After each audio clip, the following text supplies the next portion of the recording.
Domingo passado nós começamos a falar sobre essa mensagem. Em movimento até que ele... Em movimento até que ele volte. 1 Coríntios capítulo 11, versículo 26. É o texto que nós estamos usando. E eu não podia deixar de usar esse texto agora, nesse dia que nós vamos celebrar a ceia do Senhor. Eu queria que os irmãos lessem comigo, ou na sua Bíblia, ou na projeção aqui, 1 Coríntios, capítulo 11, verso 26. Vamos lá? Porque todas as vezes que comerdes este pão e beberdes esse cálice, anunciais a morte do Senhor até que venha. Se Jesus não voltar antes, essa não vai ser a sua última ceia. Amém? Porque ninguém aqui quer morrer, né? Você ainda vai ceiar e celebrar novamente. Amém? Você ainda vai celebrar, você ainda vai ceiar, mas você vai se lembrar que há uma promessa da parte do Senhor. E essa promessa diz que Ele vai voltar para buscar a sua igreja. Nós vamos ceiar e vamos celebrar até que Ele venha. Comer do pão e beber do cálice, para que você seja fortalecido espiritualmente. E o dia que Ele voltar, nada mais será necessário, porque nós estaremos vivendo diretamente com o Senhor na glória. Falamos também, irmãos, que Atos é o único livro da Bíblia que não acaba. Você não tem uma conclusão. Você vai ler o capítulo 28, que é esse capítulo que nós vamos ler agora, e ele parece que não encerra, não tem um fim, não tem um ponto final, porque nós estamos construindo e vivendo ainda a história maravilhosa da igreja, da noiva de Cristo, até que Ele volte. Falamos que até que Ele volte, nós precisamos... Passa aí, Vânia. Levar o evangelho para outros lugares. E aí foi Atos capítulo 28. Nós precisamos levar o evangelho para novas pessoas. Nós precisamos avançar consciente que a missão é perigosa. Deus não está chamando ninguém aqui para férias. Deus não está chamando ninguém aqui para parque de diversões. Deus está te chamando para uma batalha. A missão é perigosa, não pode ser exercida sem que você tenha essa consciência. Você não pode ser ingênuo. Vai haver víboras pelo caminho, e algumas delas vão picar a nossa mão. Não é isso? Como aconteceu com o apóstolo Paulo quando ele estava em Malta. Mas você vai sacudir a víbora no fogo e vai continuar agarrado na missão até que ele volte. Essa víbora vai paralisar você? Vai ou não? Quem tem que decidir é você. E a palavra aqui hoje é permanecer e não desistir, até que o Senhor volte para nos buscar, ou até que nós sejamos chamados à sua presença. Leve o evangelho para novas casas. Falamos sobre isso. Paulo, quando chegou em Malta, abriu uma casa para ele, a casa de Públio. E quando ele chega lá, o sogro de Públio está doente, enfermo, e Paulo então é usado por Deus para curar aquele homem. E nós falamos, leve cura para os enfermos. Não é isso? Não sei se você lembra de domingo passado, foram muitas emoções. Mas nós vamos continuar lendo o capítulo 28, para vermos mais alguns princípios sobre o que nós devemos fazer até que Ele volte. Abriu sua Bíblia aí, irmão? Atos 28, a partir do versículo 11. Passados 3 meses, embarcamos num navio que tinha passado o inverno na ilha. Era um navio alexandrino, que tinha por emblema os deuses gêmeos Castor e Pólux. Aportando em Siracusa, ficamos ali 3 dias. Dali partimos para, verso 13, dali partimos e chegamos a Régio. No dia seguinte, soprando vento sul, prosseguimos e chegamos a Puteoli. No segundo dia, ali encontramos alguns irmãos que nos convidaram a passar uma semana com eles. E depois fomos para Roma. Verso 15. Os irmãos ali tinham ouvido falar que estávamos chegando e foram até a praça de Ápio e as 3 vendas para nos encontrar. Vendo-os, Paulo deu graças a Deus e sentiu-se encorajado. Quando chegamos a Roma, Paulo recebeu permissão para morar por conta própria, sob custódia de um soldado. 3 dias depois, ele convocou os líderes dos judeus. Quando estes se reuniram, Paulo lhes disse: meus irmãos, embora eu não tenha feito nada contra o nosso povo, nem contra os costumes dos nossos antepassados, fui preso em Jerusalém e entregue aos romanos.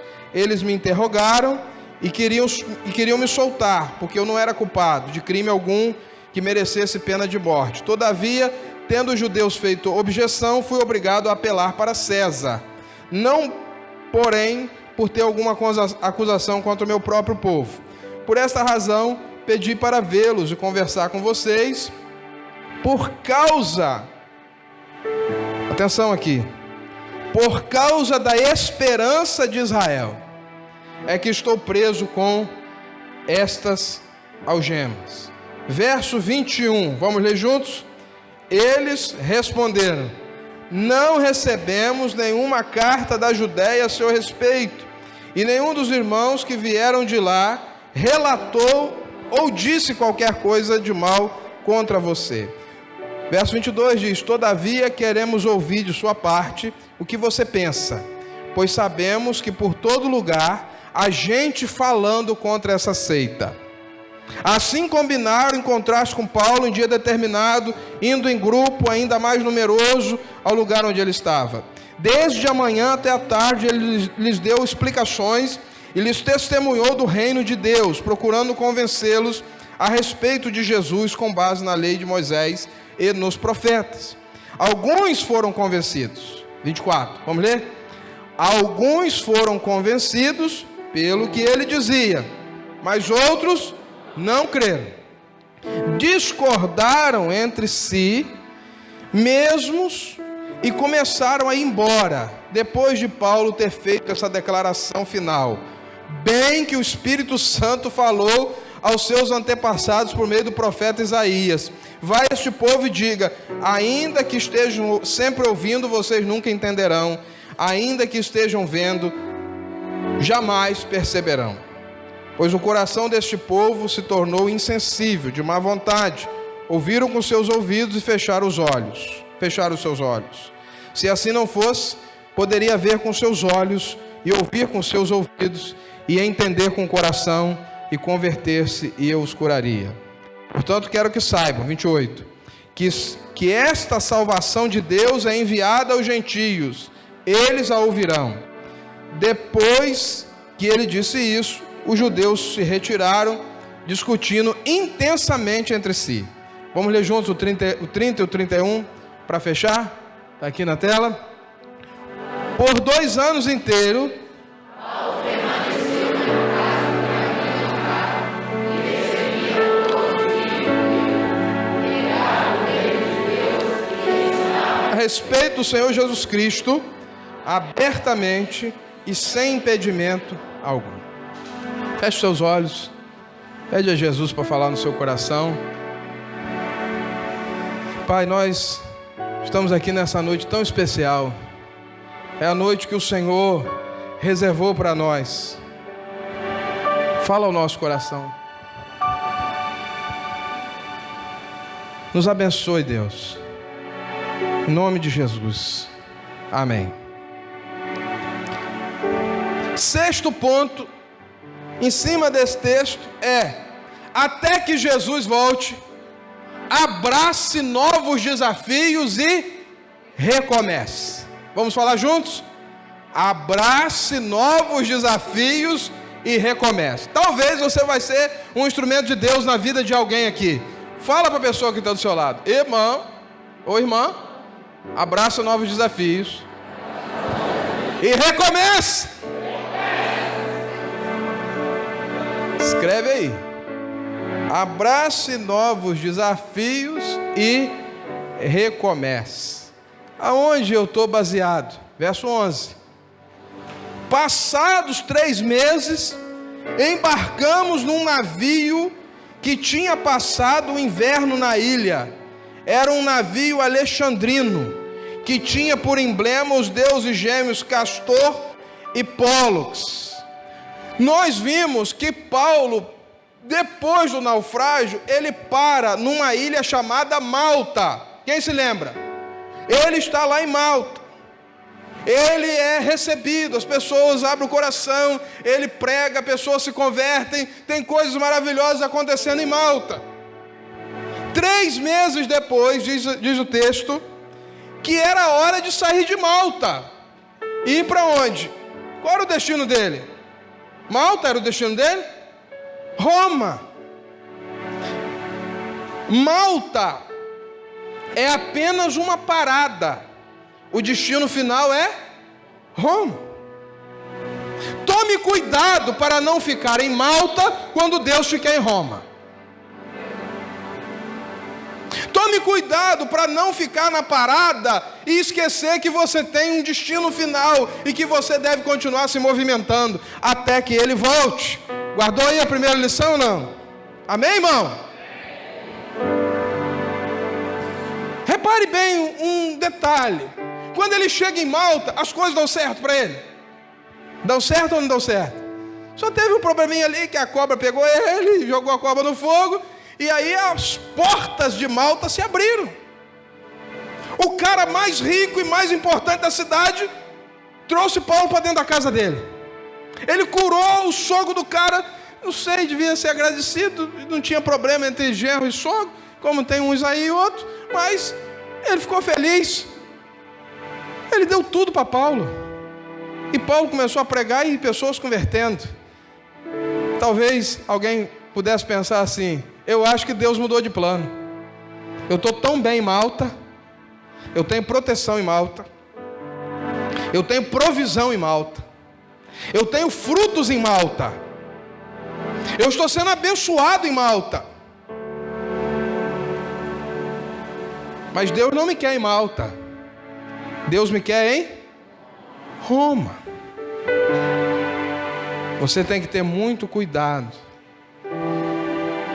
porque às vezes Deus está te dando a bênção, Ele está cuidando de você, e você se acomoda no lugar onde você está, e você começa a achar que aquele lugar é o lugar de Deus para você. Só que Deus falou com Paulo que tinha um propósito com ele aonde? Em Roma. Então é preciso deixar a zona de conforto, entrar no navio de novo. Se você tivesse participado de um navio, talvez você de um naufrágio de um navio, talvez você nunca mais pusesse o pé dentro do navio, mas ele diz assim: não, eu tenho que ir para Roma. Então 3 meses depois, ele se prepara, larga Malta e vai para Roma, porque o propósito de Deus para ele é Roma. Abrace os novos desafios e recomece. Você não é um fracassado quando você perde alguma coisa. Você é um fracassado quando você deixa de recomeçar. Vou repetir: você não é um fracassado quando você perde coisas, porque às vezes não é perda, é livramento de Deus. Mas quando você se recusa a recomeçar, aí sim o fracasso se instala na sua vida. Deus tirou, porque Ele quer trazer coisas novas. Você crê nisso ou não? Deus tirou, Deus fez a perda acontecer, porque Ele quer trazer um novo tempo na sua vida. Nós chegamos até aqui, irmãos. Deus esteve do nosso lado, nós colhemos tantos frutos, mas nós não podemos nos contentar com esse lugar. ainda tem muito mais para viver. Por isso nós vamos continuar avançando, crescendo, multiplicando célula, formando liderança, porque nós temos um plano e um propósito. Deus tem um plano para a vida dessa igreja. Agora você repare bem, o navio é egípcio. O detalhe do texto, meu professor de exegese dizia, se está aí é porque Deus quer falar alguma coisa. Para que Lucas escreveu que o navio que Paulo ia entrar era um navio egípcio? Pior ainda, tinha um emblema. De quê? De 2 ídolos, Castor e Pólux. Uns crentes e outros de hoje ia dizer assim, Deus me livre a entrar no navio desse, isso está macumbado.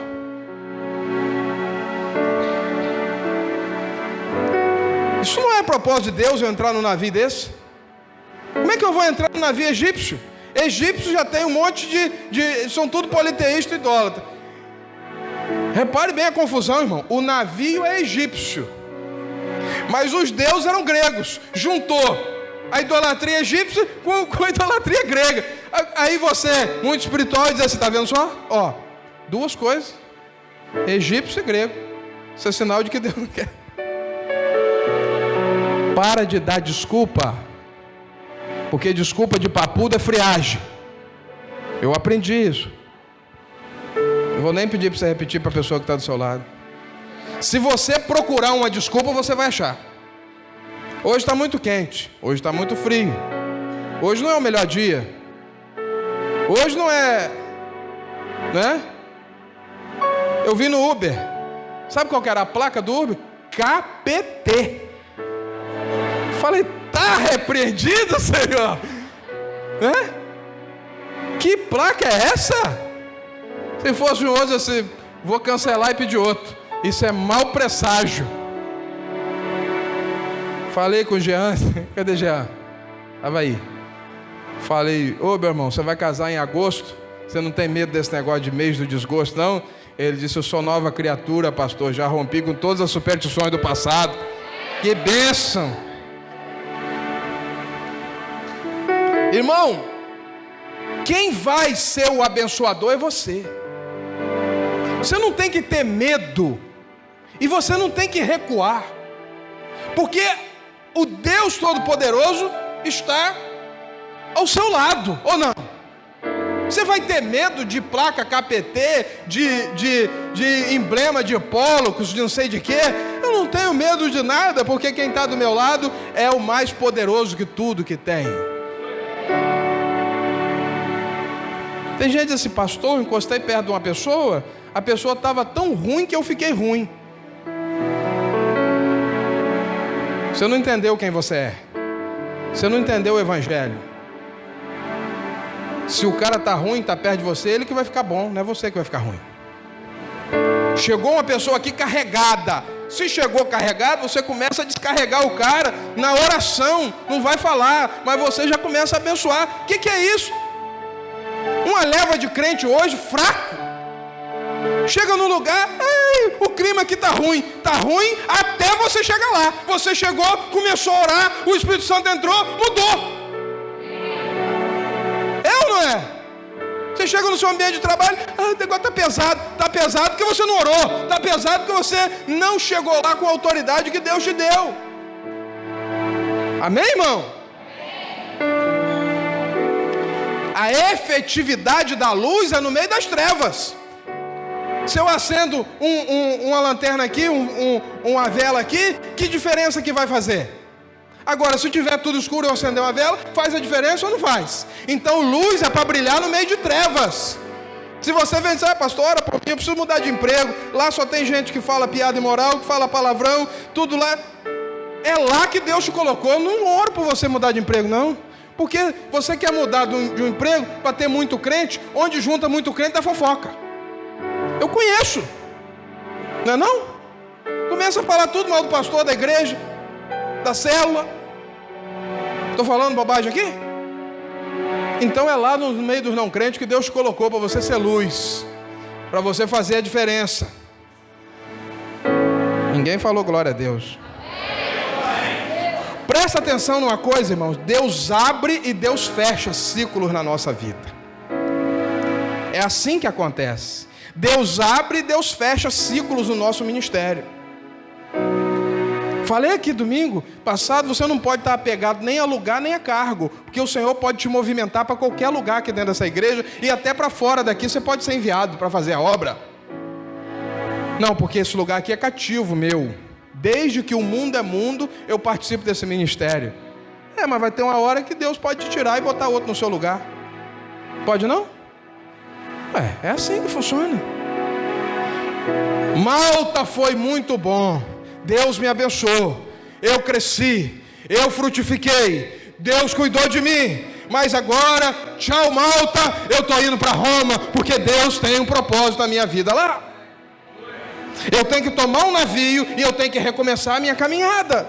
Abrace o novo desafio e não tenha medo, porque Deus, o Deus que nós servimos, é o Deus do recomeço. Sétimo, com fé, invista em novas oportunidades. Vamos falar? Com fé, invista em novas oportunidades. Escreve aí no seu esboço. Com fé, invista em novas oportunidades. Verso 16 é o texto que nós vamos parar aqui. Quando chegamos a Roma, Paulo recebeu permissão para morar por conta própria, sob a custódia de um soldado. Vamos ler juntos esse versículo? Quando chegamos a Roma,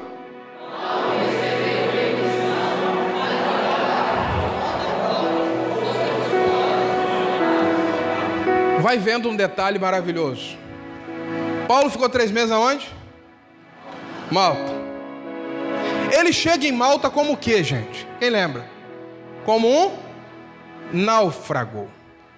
O náufrago não tem nem roupa para vestir, tem?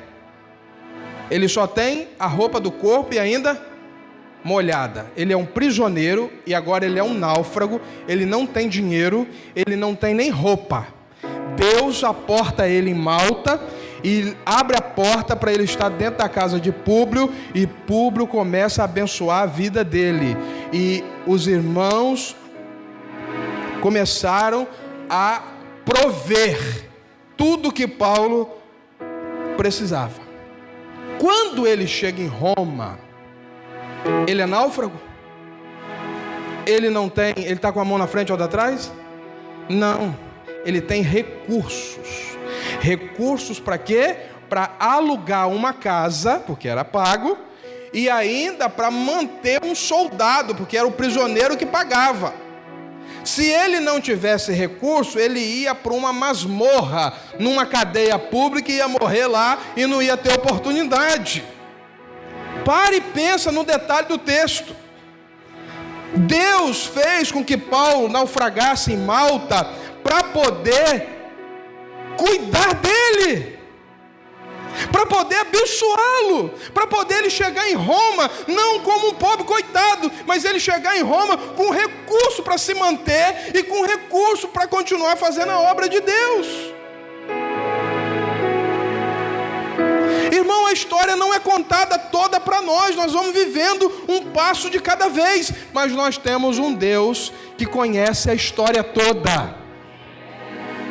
Eu não sei o final da história, eu não sei o que vai acontecer no meu ministério, na minha vida, daqui a um mês. Eu estou vivendo hoje, eu estou alegre com o hoje, eu estou trabalhando com a provisão de Deus para o hoje, mas eu confio que Deus vai prover e não vai me faltar nada. E para onde Ele me levar amanhã, Ele vai cuidar de todas as coisas.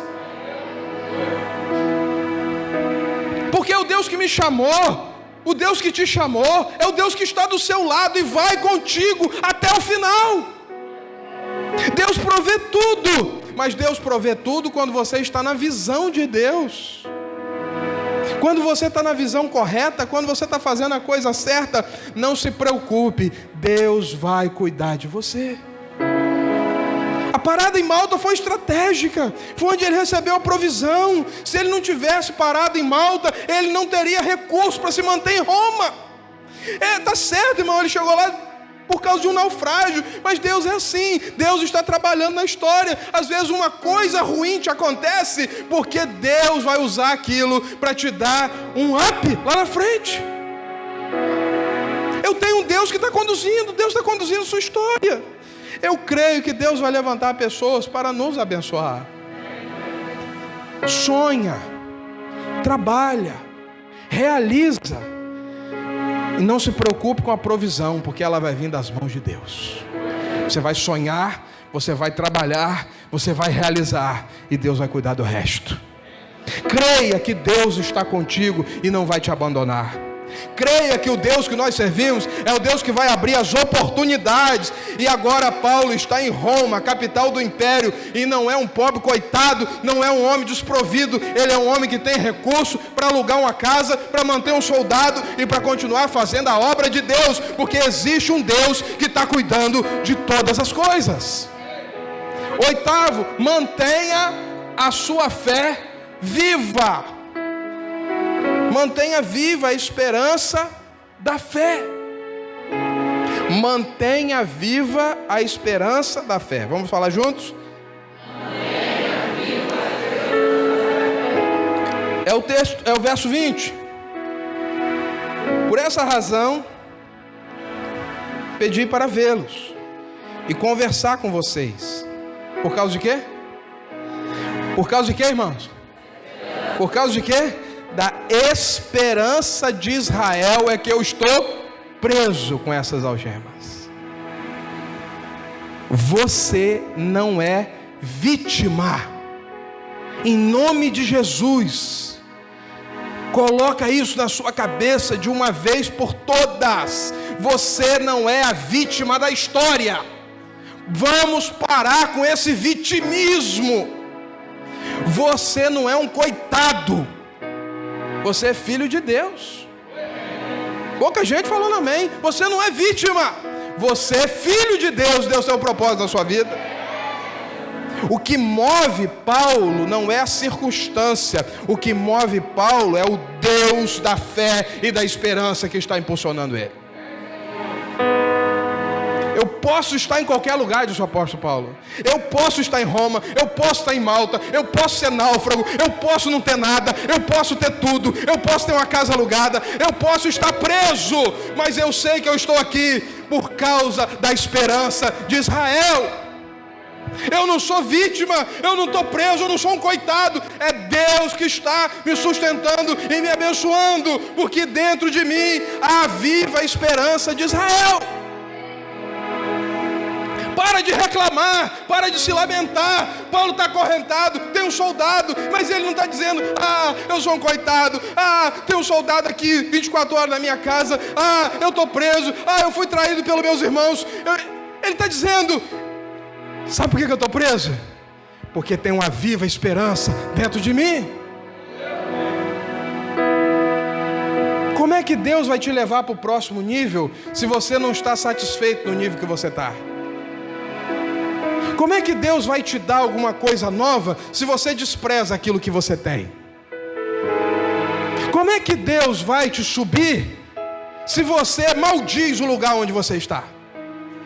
Como é que Deus vai te dar um emprego melhor se você vive reclamando do emprego que você tem? Como é que Deus vai melhorar a sua família se você vive maldizendo o seu casamento? Sei para que eu casei com esse infeliz. Maldita hora.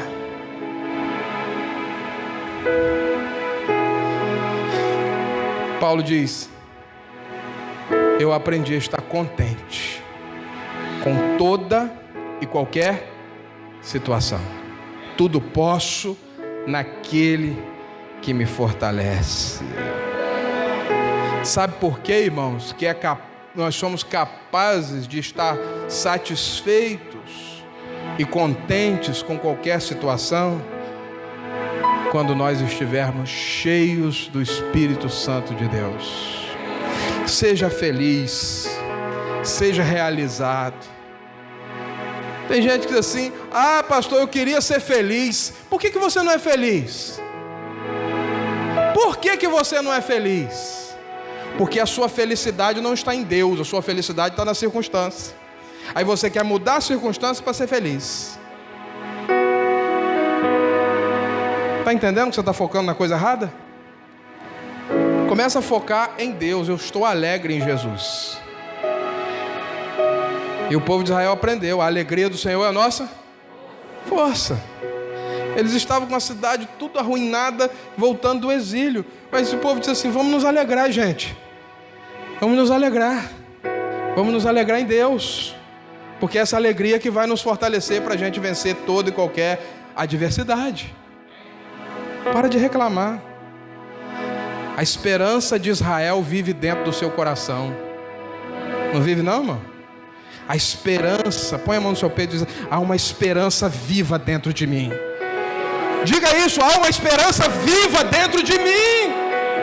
Há uma esperança viva. É Jesus, é o Espírito Santo. E Ele está vivo, e Ele está dentro de você.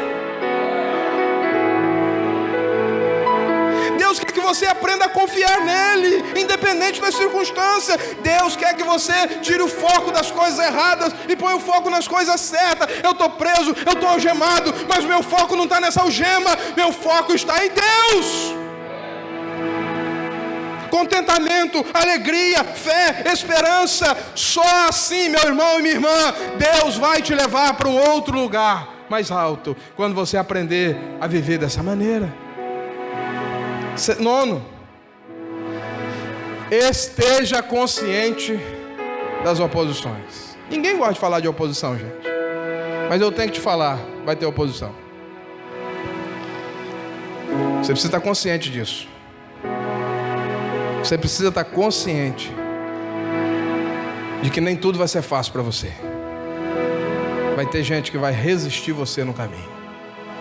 Vai ter gente que vai tentar impedir você de prosseguir. Vai ter gente que vai falar mal de você. E às vezes essas pessoas vão ser aqueles próprios da sua família. Se Arão e Miriam falaram mal de Moisés, quando seus irmãos falarem mal de você, você está bem acompanhado. Tá não, irmão? Falaram até de Moisés. O homem andava face a face com Deus. Os irmãos dele falaram mal dele. Você é um presunçoso. Não era inimigo não, gente. Era irmão de sangue. Esteja consciente das oposições. Verso 22. Os judeus falando para Paulo: todavia queremos ouvir de sua parte o que você pensa, pois sabemos que em todo lugar, repare bem, em todo lugar tem gente falando mal dessa seita. Tem gente falando mal de Jesus, tem gente falando mal da igreja. Aonde? Sempre haverá oposição. Sabe por que vai haver oposição? Porque o Satanás te odeia. Às vezes a pessoa tem uma revelação: pastor, o diabo te odeia. Eu falei: se você dissesse que ele me ama, eu ia ficar preocupado. O diabo está gostando muito do Senhor. Eu falei: epa, então eu estou fazendo a vontade dele. O diabo está trabalhando dia e noite para destruir você, para parar seu ministério, para acabar com a sua célula, para destruir sua família, para acabar com o seu casamento. Acorda, irmão. Acorda.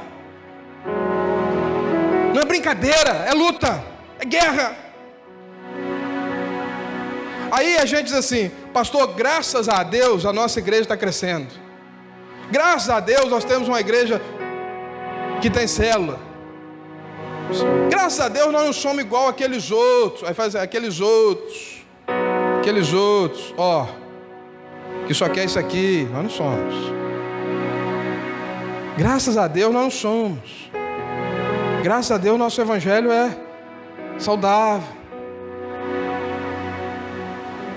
Quem não tem conhecimento de nada, não faz diferença nenhuma. Ele bota todo mundo no mesmo pacote. Todo pastor é ladrão e todo crente é bobo que dá dinheiro a pastor. Não é não? Graças a Deus que eu participo de uma igreja presbiteriana, 150, vai fazer 160 anos no Brasil. Eu sou ministro presbiteriano, não sou ministro daquelas comunidades. Bobeira, bobagem, palhaçada. A Bíblia diz que nós só podemos nos orgulhar de uma coisa: da cruz de Cristo, para a qual eu estou morto para o mundo e o mundo está morto para mim. Eu não tenho que me orgulhar da minha denominação, eu não tenho que me orgulhar porque eu não sou isso, não sou aquilo, porque aquele que se orgulhou foi o fariseu e o publicano que desceu justificado. Eu acho, irmão, que a gente precisa ler mais a Bíblia. O mundo vai bater na gente. Para o mundo, nós somos tudo doido. Para a sua família, você é doido. Você endoidou. Você começa a falar de igreja e você... Gente, para pensar. Para pensar. Você que tem um parente seu, um filho, um marido, uma esposa, sei lá quem, que está vibrando na obra de Deus, que está orando, que está trabalhando na obra, e você perturba. Você queria que ele estivesse onde no mundo? É lá que você queria que ele estivesse? Você queria que seu marido estivesse aonde? Perdido? Para de bobagem. Você queria que a sua filha, o seu filho estivesse aonde?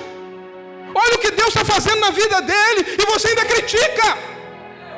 Pensa, irmão. Tem mulheres aqui que são âncoras, que não deixam o marido ir para frente. E tem marido aqui que está oprimindo a sua esposa, não deixa a mulher ir para frente. Pare e pensa. Você queria que a sua mulher estivesse aonde? Abra os olhos.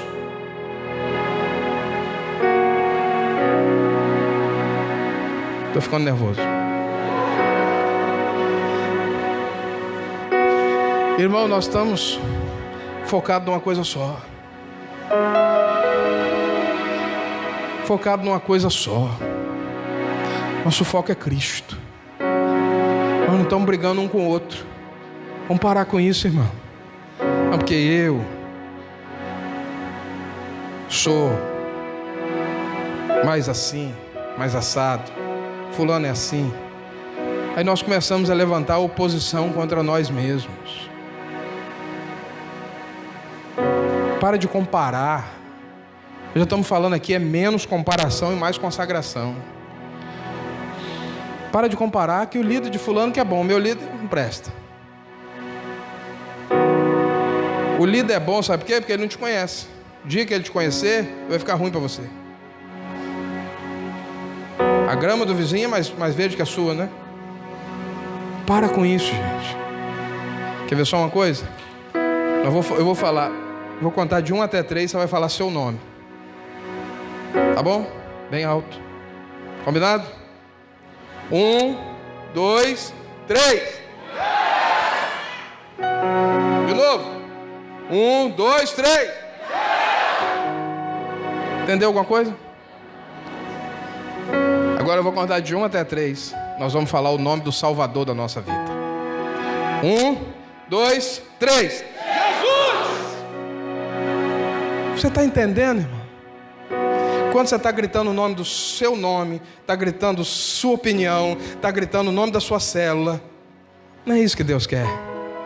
Deus quer que todos nós estejamos juntos dizendo: Jesus, Jesus. Quando todos nós estivermos falando Jesus, muitos ouvirão e muitos crerão que Ele está no nosso meio. Não é o nome da denominação, não é o nome da igreja, não é o nome da célula, não é o nome de ninguém, é o nome de Jesus. Eu amo a minha denominação, eu amo a minha igreja, eu tenho muita gratidão a Deus, mas o meu orgulho não pode estar nessas coisas, gente. Entende o que eu estou falando, pelo amor de Deus? Sabe que para o mundo você é perturbado, você é doido, você é radical, você é intolerante. Há uma onda de perseguição às religiões afros no Brasil.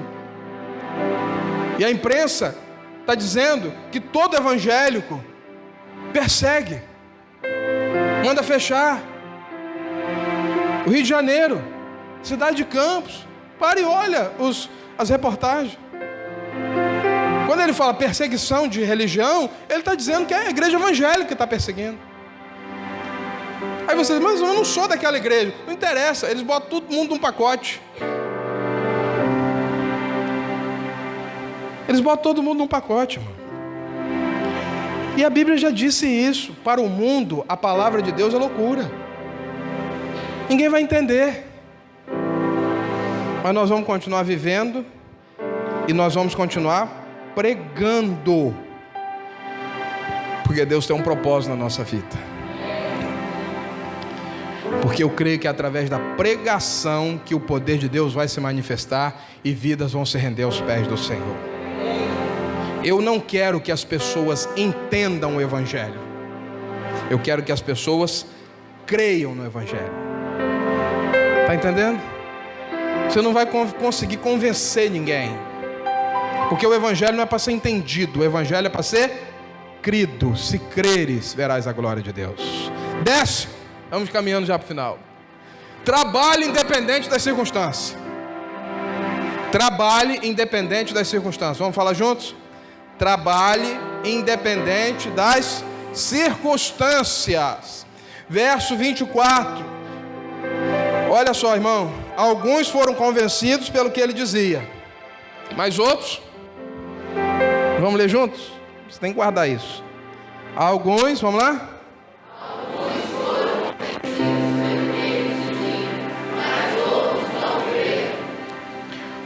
Paulo reuniu os judeus que viviam em Roma e uma multidão foi escutar ele.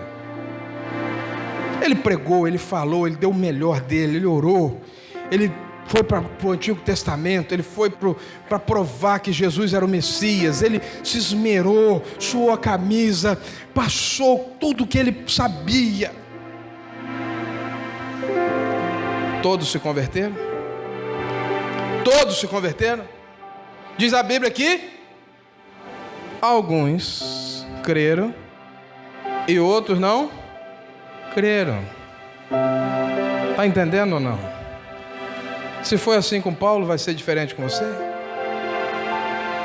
Alguns vão crer, alguns vão ficar, outros não vão. Alguns vão permanecer, outros não vão, gente. Agora você precisa continuar trabalhando independente do resultado. Entendeu ou não? Levante sua mão e diga: eu vou continuar trabalhando independente do resultado. Vai ser muito resultado? Você vai continuar trabalhando. Vai ser pouco resultado? Você vai continuar? Vai ser nenhum resultado? Eu continuo trabalhando. Prepara o seu coração, gente. Prepara seu coração para perder e para ganhar. Prepara seu coração. Você perde, você acha que você é a pior pessoa do mundo. Uns gostaram de Paulo, outros não gostaram. Uns vão gostar de mim, outros não vão gostar. Uns vão gostar de você, outros não vão gostar, gente.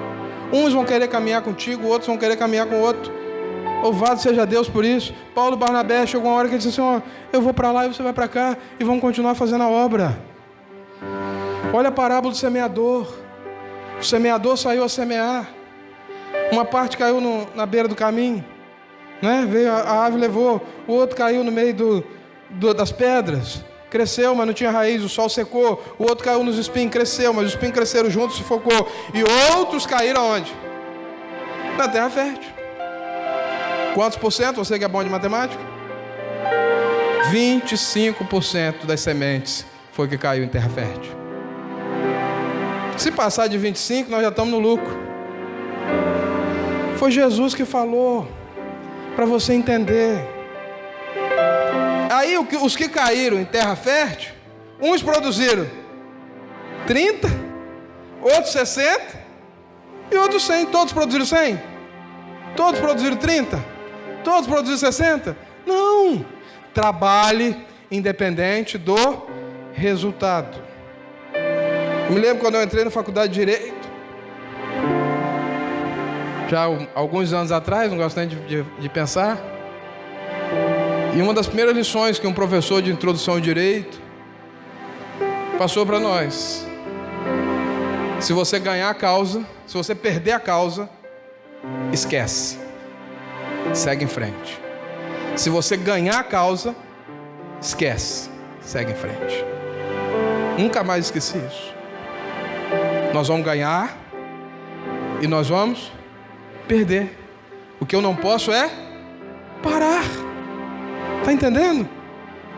Porque se você perde, você fica se sentindo um fracassado. E se você ganha, você fica se sentindo um orgulhoso. Aí você pode perder a próxima, porque você não entrou com humildade. Entendeu? Se não entendeu também, não vou repetir não. Vamos lá. 11, estamos fechando. Está gravado aí, depois você vai ouvir de novo. Enfrente a religiosidade. Eita, Senhor. Enfrente a religiosidade. Religiosidade é problema para a igreja desde que ela nasceu.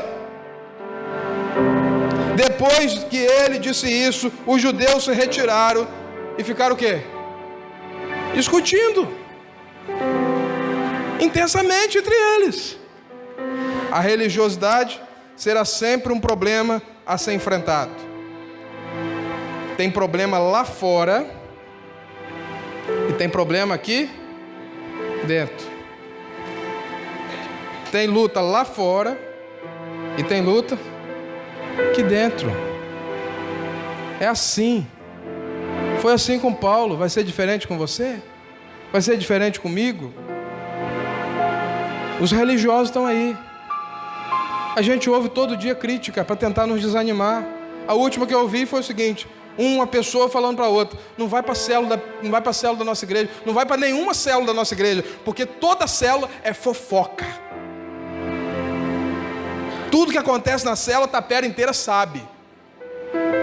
Aí nós estamos vindo de uma multiplicação, 29 células, oh, que benção, nós estamos bem pra caramba. Aí vem o outro e diz assim: essa célula aí, tudo fofoca, sai fora de tudo.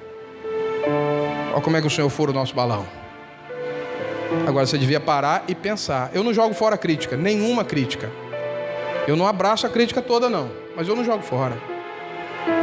Já lembrei, pensei e falei hoje nas minhas classes: reforça o pacto de sigilo, porque pode ser um alerta de Deus para a nossa vida. Se você é líder, perder a confiança da sua célula, do seu liderado, pode fechar a sua célula.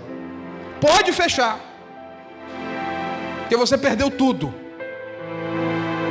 Eu não vou contar para o meu líder, porque ele vai passar para frente. Para e pensa.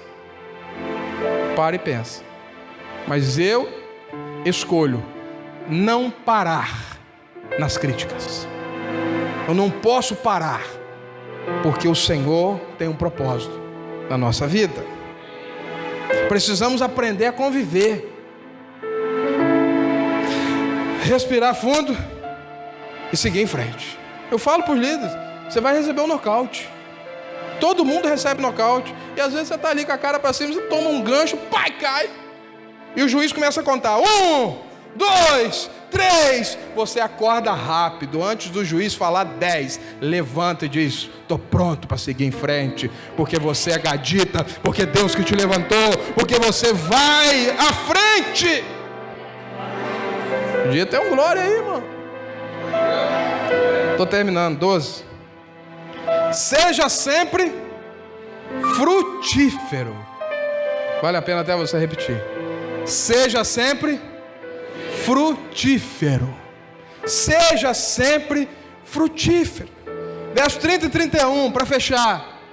Por 2 anos inteiros, Paulo permaneceu na casa que havia alugado e recebia todos que iam vê-lo, pregava o reino de Deus e ensinava a respeito do Senhor Jesus Cristo, abertamente e sem o que, irmão?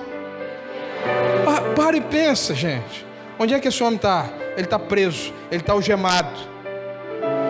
Tem um soldado do lado dele 24 horas por dia e vai só revezando. Sabe o que ele faz? Ele começa a pregar o evangelho para os soldados e toda a guarda romana ouve sobre Jesus Cristo e muitos soldados se rendem aos pés do Senhor. Eu estou preso, eu estou algemado, eu estou com isso, eu estou com aquilo, mas nada me para, porque eu decidi ser sempre frutífero. Só existe uma pessoa que te para. Só existe uma pessoa que te para. É o Senhor. Quando Deus fala para, aí para.